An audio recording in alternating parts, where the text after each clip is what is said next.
Bismillahirrahmanirrahim. Assalamualaikum warahmatullahi wabarakatuh. My name is Muhammad Farid bin Suhaimi. So today my friend and I will be presenting about the management of independent work, recitation and discussion in classroom, which is I will conducting into the independent work, and we will move to the introduction. So for the introduction, in the secondary classroom, independent work and recitation, which is questions and answer sequences, and discussion are three popular educational activities. So these three popular educational activities is well known in many teachers to adapt in their classroom. So each of them has its own set of managerial pitfall, which is making them particularly difficult for teachers or educators to navigate. So as I mentioned before, I will conducting for the independent work. So based on my reading, I get the acronym for the independent work, which is CHAMPS, which is CHAMPS. So C is for the for our ears. For our ears, it look like C, right? So C is defined for the listening ears. So H is for the raise your hands if you not understand, and A is listen to be ready, and M, which is no movement, and P is which is pay attention, and S, which is success, achieving the goal. So CHAMPS is related to the independent work, which is it's mean a lot for students to get their private room and private space for the thinking by themselves. We will move to the definition of independent work. So based on the words independent, we know that independent in Malay means that berdikari, right? So students need to berdikari by their own self. So independent work is the type of educational activity carried out by the student without direct contact with the teacher or operated by the teacher. So it means that not need help from teacher, not need contact or any point from the teacher. So by using the targeted training materials. In the meanwhile, focus should be on pedagogy and learning, and all the training materials need continuous skills experience from the students. So it can help students to get more skills and experience. So independent work is being a reader provide the students with choice in what they do as they read, write and complete work independently, which is can help students get more freedom and efficiency when they have own space for to decide any choice and to choose any choice. And beside that, students are also aware that the independent work mode is intended for them to work on something on their own, which also can help them can get plenty of alone time where they can get some breathing space to focus, which is this element is very important when they go outside, go in for the work.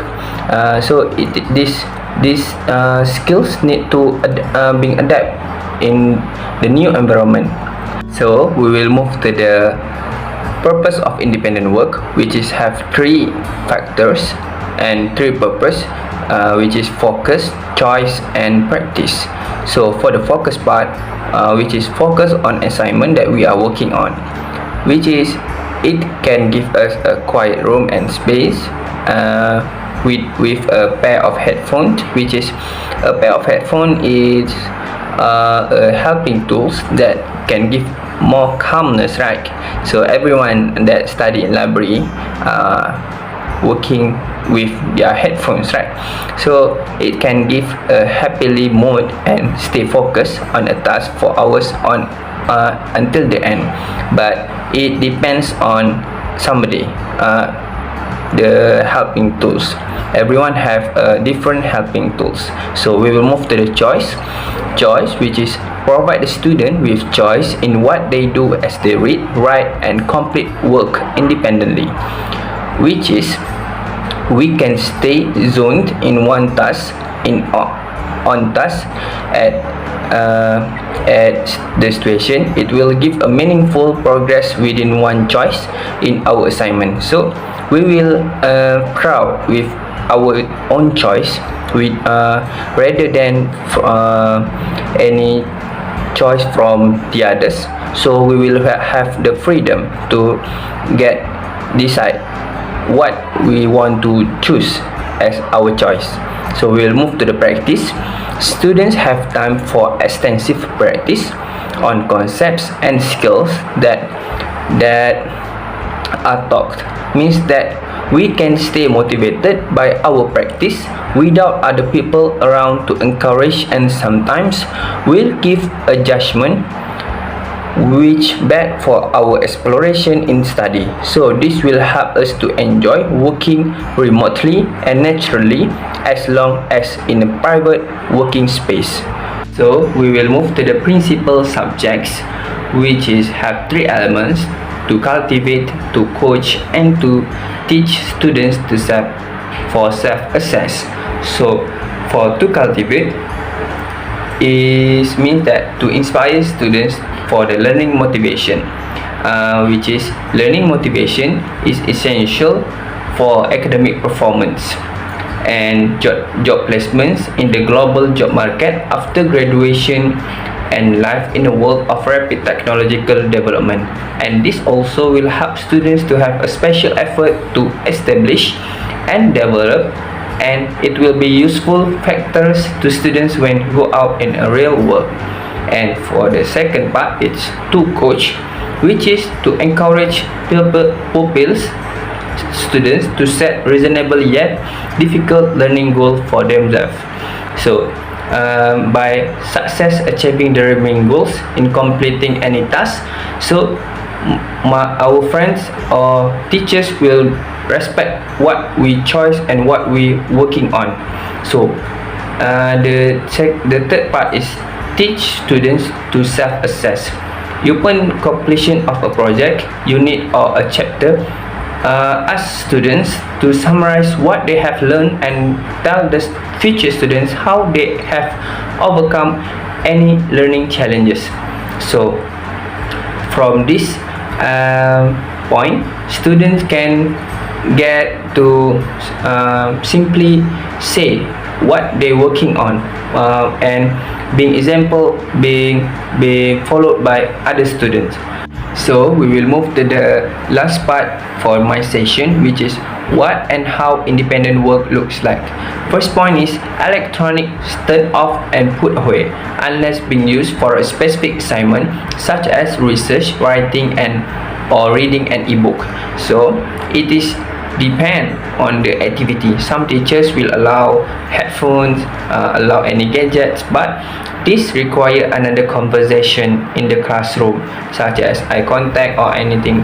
And as we know, a pair of headphone is a very helping tools when we working on such as study for final examination or anything, because reading a book is not a working process that can we get simply reading and understand. It means that reading process is not a simple work, and it require 100 or 200% focus and calmness. So the next point is working on alternate assignment. Once we are finished with current assignment, and keep focusing on assignment that we are working on. So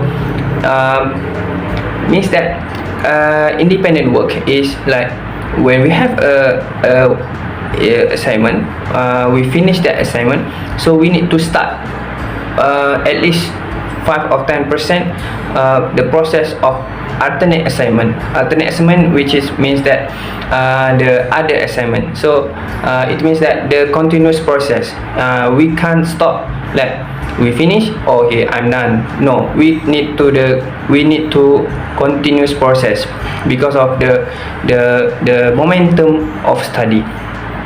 So the last point is which is hands up, which is hands up when we are not understand, which is it contains in the acronym that I have mentioned before, which is in the CHAMPS. That's all for me. Thank you. Hi, my name is Zakuan. So today I will be explaining to you about the problems on independent work. So before I proceed with my part, I will recap about what Farid just said or explained to you right now. So I'll be explaining the term of independent work on the role of the teachers. The first role of teacher is as an observer, which is the teacher observes student performance throughout their set work, which is along their class. So the second point is the teacher act as an assistant, which is the teacher can prepare students for their homework assignments. So the third one is the teacher play as engager, which is the teacher engage their student for a mini conference. In case their student want to do a small discussion, and the teacher have the opportunity to open up a mini conference so they can know how to do the assignment, or they understand what the assignment is all about.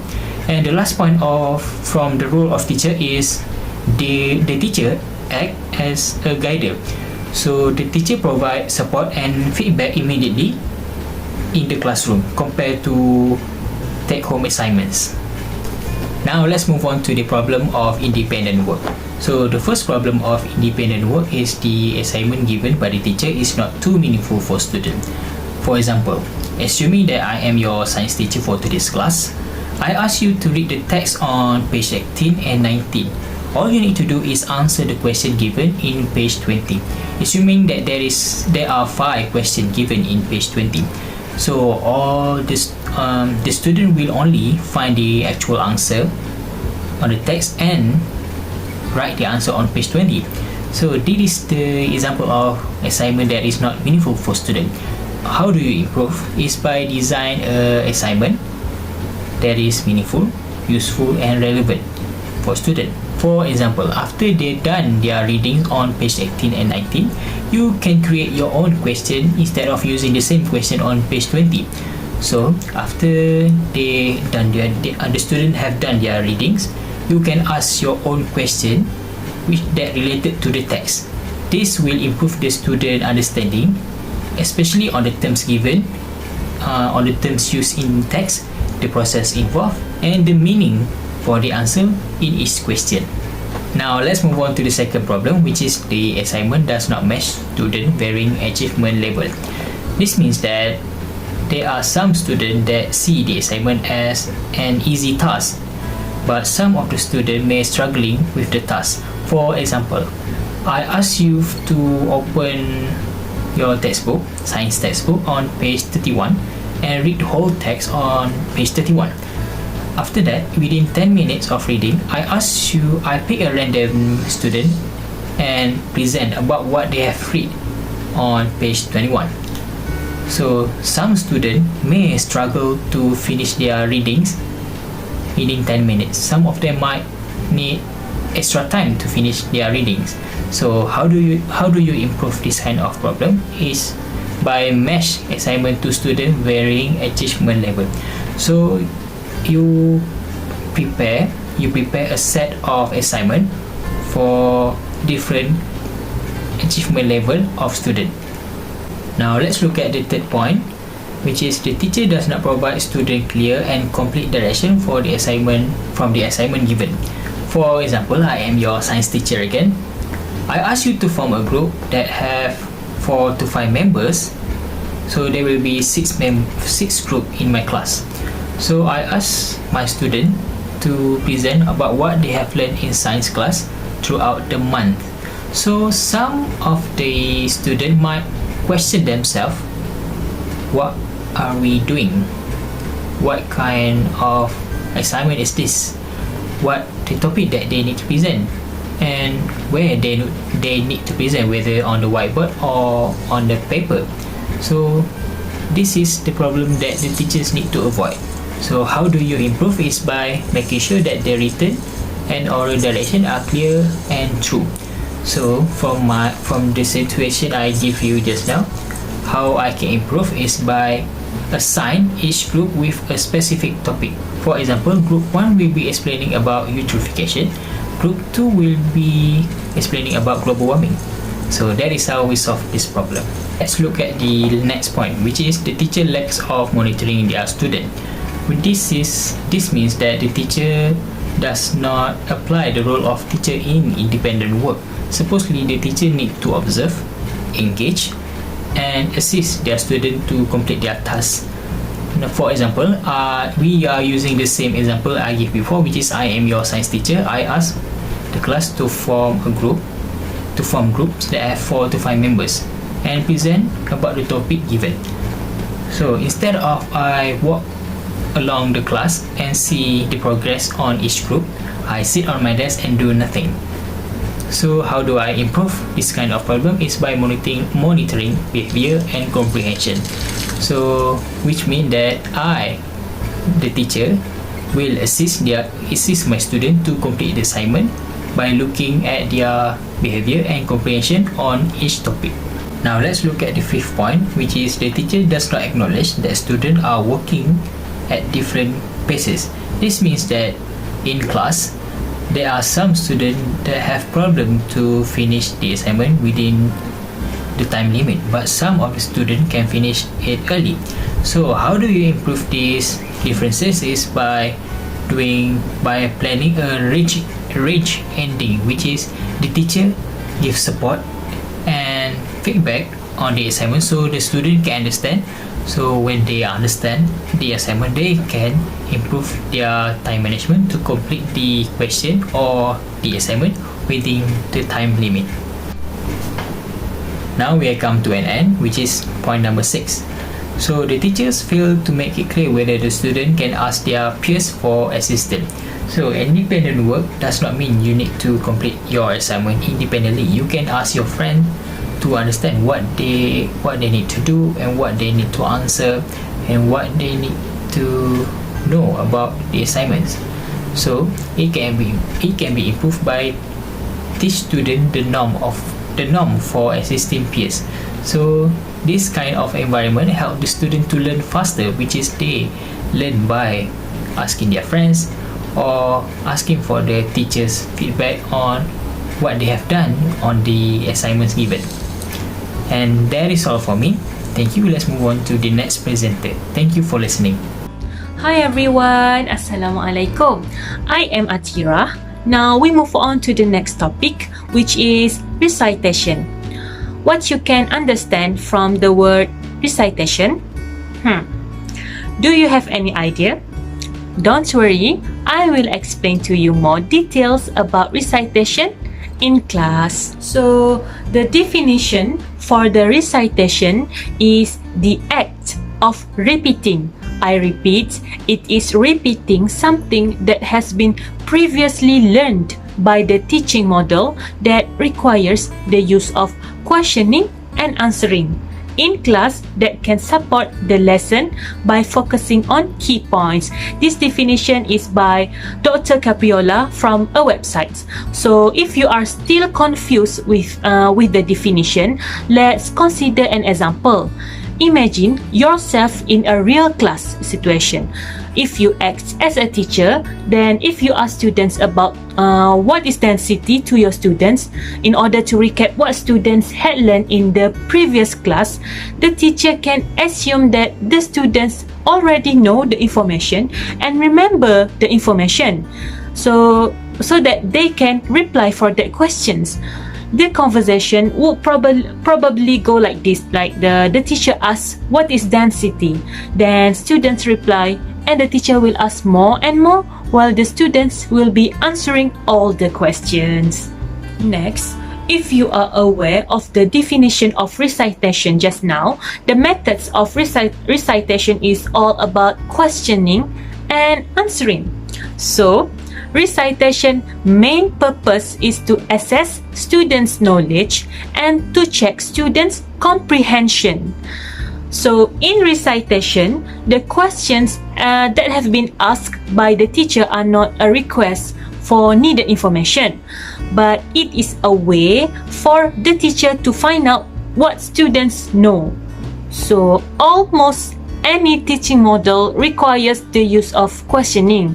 Questions are powerful teaching tools for stimulating thought and checking student comprehension. They also can be used to encourage quiet students to participate, to promote interest in a topic. As in recitation, students' responses will also tell the teacher much about the success of the teaching plan in meeting the objectives. Okay, in recitation, who is the predominant speaker in recitation? The answer is the teacher. So the teacher will act as the dominant role in the class. Next, typical exchange. Typical exchange is actually kind of pattern of interaction. Teacher question, student answer, teacher evaluation, IRE and also IRF. Don't worry, I will explain detail in the next slide. So next is pace. Pace in recitation is fast exchange, very quick pace. Pacing is the skill of creating a perception that a class is moving at just the right speed for students. Generally, this will mean that the lessons appears to unfold more quickly. A good pace helps students to feel like they are moving along in the lesson. Now, I'd like to expand my points on the patterns of interaction for the recitation. There are two patterns of interaction in recitation. The first one is IRE and the second one is IRF. I will be explained first interaction pattern, which is about what is IRE. I is referred to teacher initiates with questions. I equal to initiates. R is referred to students respond. R for response, and lastly E is referred to teacher evaluates. E for evaluates. The teacher initiates the interaction by asking a questions, a student responds, and the teacher evaluates the response whether it is correct or not.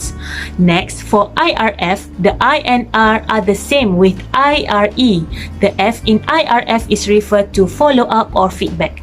Initiation is the movement in which the teacher initiates interaction to get the response of the students. Then the teacher gives feedback to the students' response. Initiation response feedback or IRF is a pattern of discussion between the teacher and also the learner. For example, when the teacher initiates using simple question, how many siblings do you have? So the learner or the students give an answer, 5. And the teacher says and give feedbacks by saying, wow, you have a big family then. However, this approach to the exchange of information in the classroom has been criticized as being more about the learner saying what the teacher wants to hear than really communicating. For the last slide for my presentation, this slide shows the critics of recitation in the classroom. There are also critics in implementing recitation in class. The first critics are the dominant role of the teacher and the passive role of the students. Yes, the students are answering the questions, but sometimes not all students participate in the class to answer the questions unless the teacher pick up the name of the students, right? So secondly is the negative interdependence among students. Negative interdependence create an unfriendly, competitive, or even hostile learning environment in which classmates are at odds with each other. So they are worried about the negative interdependence among students. For example, what is meant by negative interdependence is if students are unable to respond to the teacher's questions, the other students might actually root for their classmates' failure.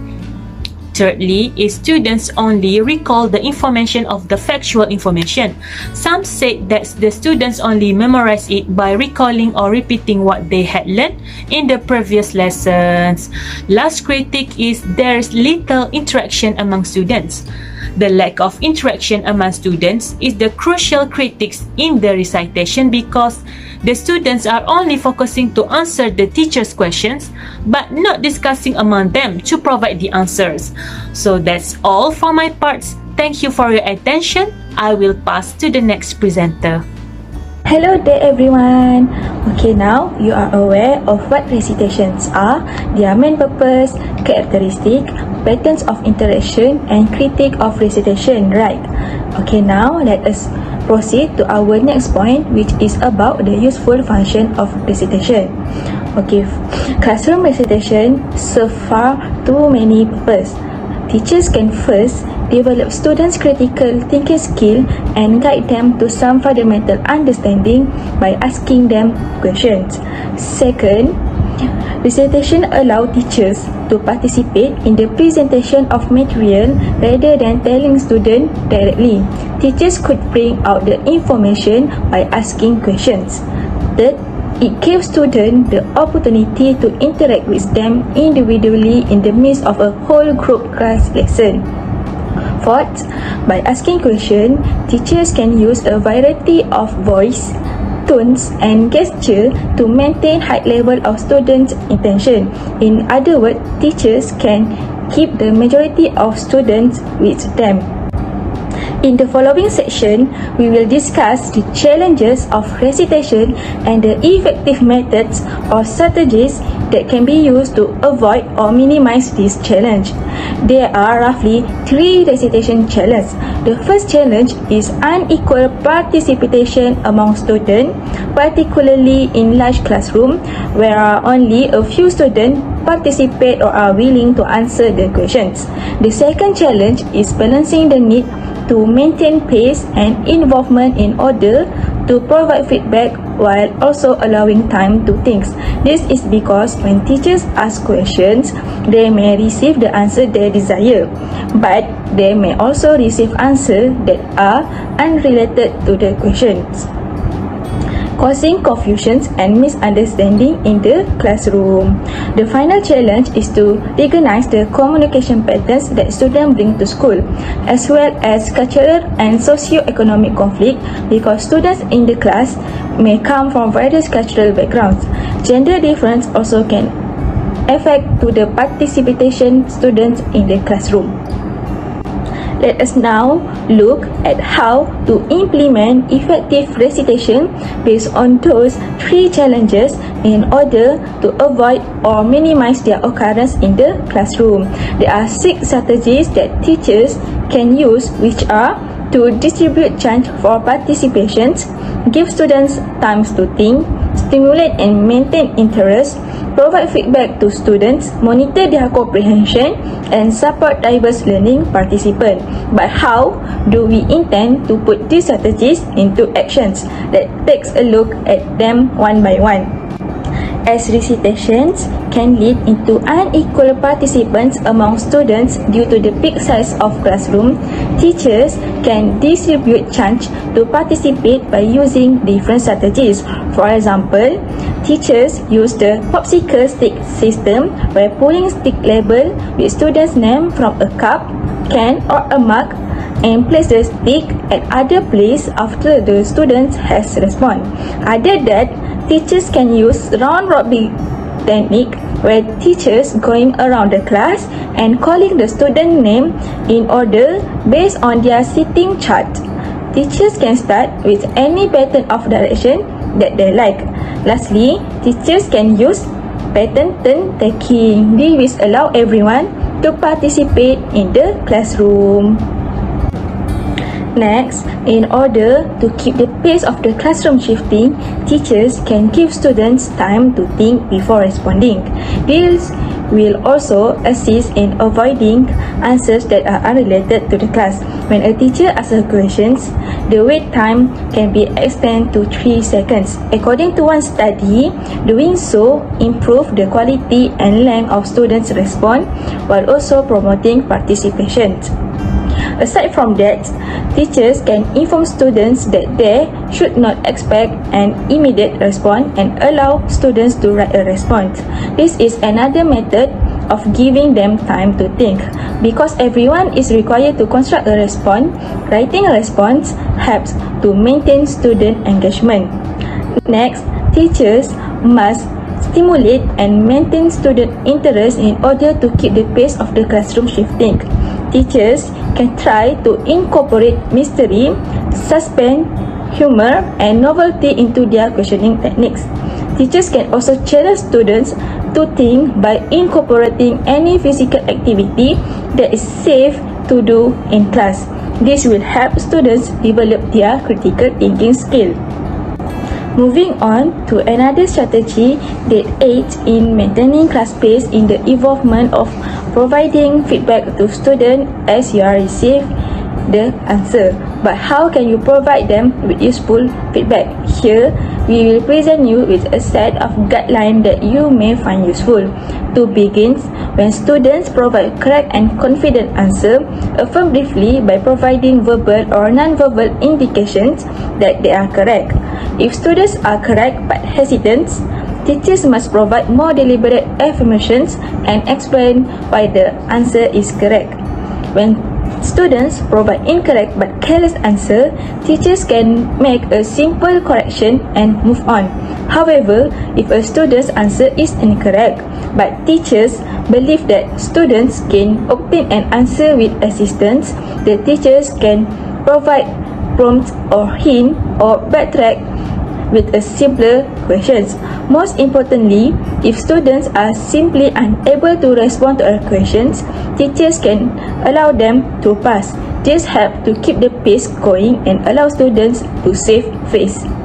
Another strategy is for the teachers to monitor students' comprehension by requiring overt response, such as having students hold up a response card, physically display answer with manipulative materials, thumbs up or down, and using a steering group, such as observing the performance of a sample of students, including the low achiever, to know when to move on.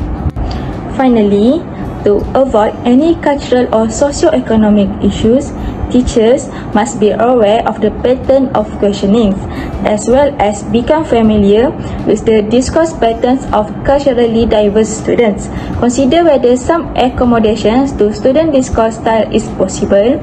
However, teachers must be explicit about the discourse patterns that are expected in school and incorporate alternative response format designed to engage all students. This way, we can ensure that all students in class, regardless of cultural background or gender, have equal access to participate in the classroom. So, that's all from me. Thank you. Hello everyone, may all of you always in a good health. I am Zainey Azneyra binti Zainudin, your speaker for today to explain to you about discussion. Discussion and recitations sounds like almost the same, right? But did you know that there are two different things? Let me show you how. Discussion is a form of verbal interaction in which individuals work together to consider an issue or a question. In a discussion, individuals might offer their understandings, relevant facts, suggestions, opinions, perspective, or experience. These are examined for their usefulness in answering the question or resolving the issue. Group discussion serves several purposes. First of all, group discussion is crucial to stimulate a variety of responses. When students discuss in a group, they can respond to each other. Group discussion also encourages students to consider different points of view. Through discussion, students will learn on how to accept others' opinion. Students also can relate the materials in the discussion with their own personal experience. Not just that, discussion could breed fresh ideas and taking inputs from a particular groups. The group discussion is a two-way helpful process. A student who goes through the process gains clarity of his or her own thought, views and opinion. He or she learns how to evolve thinking and come to a solution or conclusion for a certain topic. On a teacher's side, it is helpful as they will evaluate a student's soft skill through group discussion. Now, let's move to characteristic pattern of a discussion. I bet all of you already understand on how a recitation works. For discussion, the predominant pattern in this interchange is IRRR. This means that teachers will stay out of the interaction except for making sure that students have an opportunity to speak when the interaction gets excited. In a discussion, students will initiate questions and they will comment on contributions among them. Discussion is a slow-paced interaction where there are mix of statement and questions by mix of teachers and students. There are no predetermined right or wrong answers in discussion. It is intended to stimulate thinking, foster problem solving, and examine implications. Providing chances for discussions means that teachers need to give up their role as a teacher, as a leader, and act as a facilitator. This can be difficult for teachers who are accustomed to dominate or at least directing the conversation. However, teachers are facing challenges in implementing discussion method in classroom. The biggest challenge could be seen in a bigger class. Group discussion will be less effective in a big class with many students. Plus, there will be only a few students involved during the discussion. Meanwhile, the other group of students will stay passive in a bigger group of discussion. Not just that, table arrangement in a classroom also plays a big role during class discussion. Sometimes, table arrangement in the class is not suitable for a group discussion. For teachers themselves, they might not well prepared for class discussion. Some teachers did not really know really well how to manage a classroom discussion without dominating the whole class. Furthermore, recitation and discussion could be very confusing. Teachers often confuse between these two. There are 4 basic steps in implementing effective discussion in classroom. First, it is wise to limit the size of the group. It is difficult to have a student-centered discussion with a large group of participants. Another solution is to divide the class into a small group with one student will act as a leader. Second, arrange the position of the students' table so they can make eye contact to each other. It is difficult to speak directly to someone if all you can see is the back of their head. If at all possible, students should move their desks into an arrangement that allows them to be face-to-face. Third, establish a structure that allows all students to participate in the discussion. As example, some teachers are having students to post their contributions on social media such as Twitter, Facebook, which teachers monitor in real time. Teachers fold these contributions into the classroom discussion, allowing more students' voice to be heard. Last but not least, prepare students for participating in a student-centered discussion by explicitly teaching the prerequisite skills such as talk to each other, not just to the moderator, ask others what they think, do not monopolize, ask for clarification, give reasons for your opinion, and you may also ask reason for others' opinion. Assalamualaikum and hi. Now I will continue our seminar presentation with the next subtopic under discussion, which is type of discussion. There are 5 types of discussion that will be discussed in this subtopic, which is the first one is panel discussion.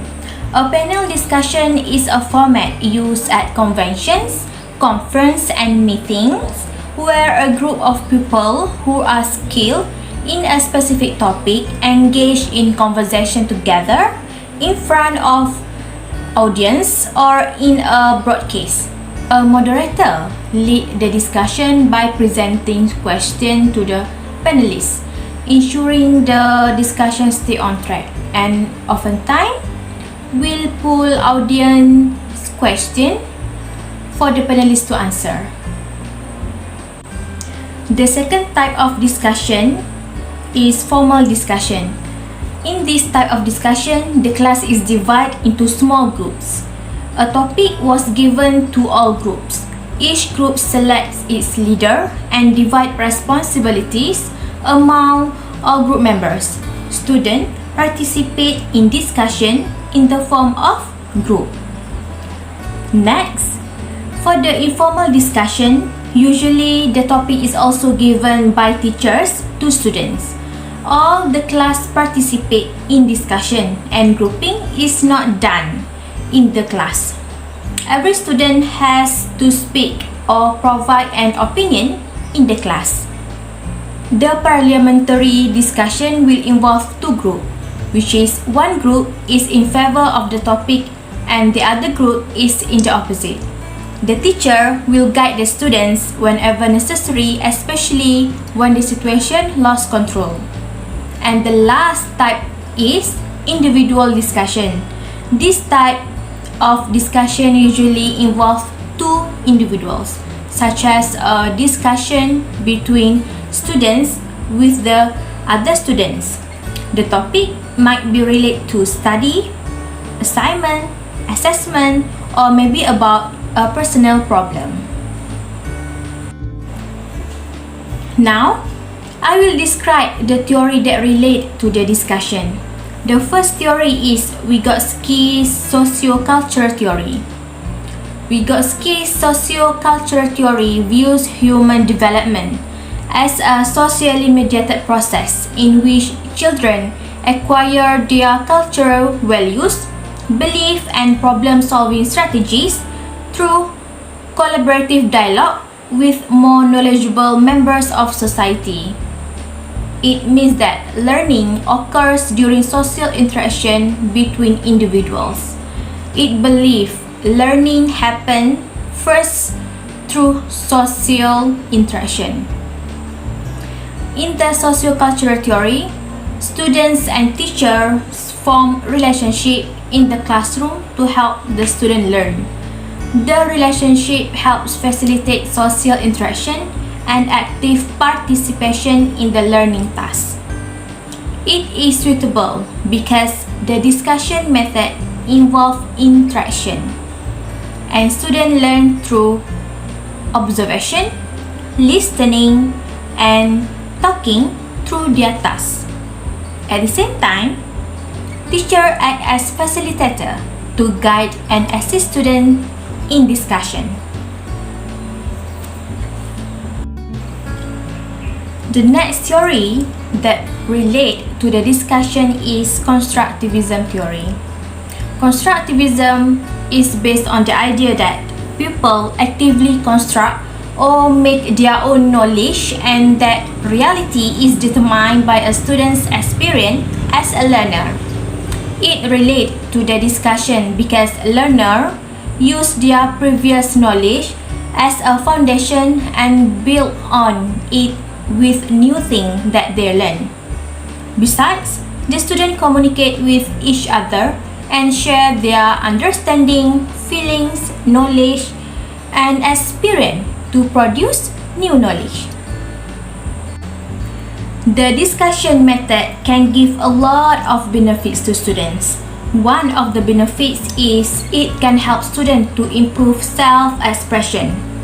During the discussion, everybody is required to express their idea and opinion in a clear and concise manner. This provides ample opportunities to students for training in self-expression. The second benefit is nurturing the spirit of tolerance. They learn to tolerate the views of others even if they are unpleasant and contradictory to each other's view. Thus, respect for the viewpoints of others is developed. The next benefit is discussion can develop students' speaking skill. Participating in group discussion help improve speaking skills and make them to talk confidently in front of others while sharing ideas about a topic or issues. The last benefit is discussion can increase students' interest and engagement in the classroom. The discussion method can maintain student focus, develop interest in their study, and can motivate them to think in order to solve the task, and it makes learning more enjoyable for students. As you can see from the slide, this is the table of differences between recitation and discussion. Basically, the main differences is the purpose, where the recitation is to check the student's comprehension through questioning and answering method, and evaluation is by teachers only. However, it is different from discussion because the discussion is to stimulate a variety of response, encourage students to consider different point of view, foster problem solving and critical thinking. And the evaluation is by students and also teachers. In conclusion, generally, the independent work assists students in doing their own assessment and self-reflection about what they have learned. Besides, recitation provides a great opportunity to get to know the student's level of understanding by questioning and answering method in the class. While the discussion method is when students work together to find the solution to solve problem or issues. In discussion, it can encourage students to offer their understanding, relevant fact, opinion, ideas, suggestion, and experience. That's all from me.